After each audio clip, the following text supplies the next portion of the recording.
పోరాటాల్లో వంగవీటి రంగా ఎప్పుడూ బ్రతికే ఉంటారని మాజీ ఎమ్మెల్యే మల్లాది విష్ణు అన్నారు. వంగవీటి మోహన్ రంగా వర్ధంతి సందర్భంగా విజయవాడలో ఆయన విగ్రహానికి పూలమాలలు వేసి నివాళులు అర్పించారు. పేదల అభ్యున్నతి కోసం ప్రజా పోరాటాలు చేసిన వంగవీటి రంగాను నేటి నాయకులు యువత ఆదర్శంగా తీసుకొని పనిచేయాలని మల్లాది విష్ణు సూచించారు. వంగవీటి మోహన్ రంగారావు గురించి, ఆయన పోరాట పటిమ గురించి ఈ తరం నాయకులందరూ కూడా తెలుసుకోవాలి. ఎందుకంటే నాకు తెలిసినంత వరకు 80 నుంచి 90 వరకు ఆయనతో కలిసిమెలిసి పనిచేసినటువంటి వాళ్ళ సంఖ్య చాలా వేళ్ల మీద ఉంది.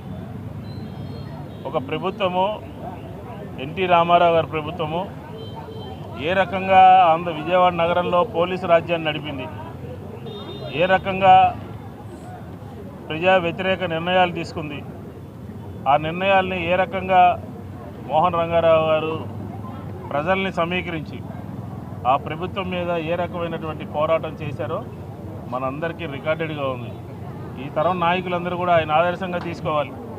విజయవాడ నగరంలో 5వ నెంబర్ పోలీస్ స్టేషన్లో లాకప్ డెత్ జరిగిన, అలాగే పేట్ల నరసింహరావు అని చెప్పని 2 టౌన్ పోలీస్ స్టేషన్లో ఒక లాకప్ డెత్ జరిగిన, అలాగే పోలీసులు శిరోమండనం ఒక మహిళకి శిరోమండనం చేసిన, ఆ రోజుల్లోనే ప్రజా వ్యతిరేకంగా పోలీస్ బిల్లును ఒకటి తీసుకురావడం జరిగింది.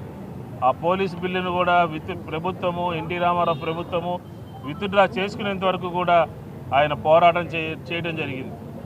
అలాగే ఇంకా అనేక ప్రజా సమస్యలు, ఏదైతే విజయవాడ నగరంలో ఇళ్ల పట్టాలు ఇవ్వలేదో, ఏదైతే క్రీస్తురాజపురంలో ఇళ్ల పట్టాల కోసం వంగవీటి మోహన్ రంగారావు గారు డిసెంబర్ 22వ తారీఖున ఆ సంవత్సరంలో బయలుదేరితే అమెరికన్ హాస్పిటల్ దగ్గర పోలీసులు రోడ్డు మీద ఆపి చెక్ చేసి చేయటం మూలంగా ఆయన రోడ్డు మీద కూర్చోవడం జరిగింది.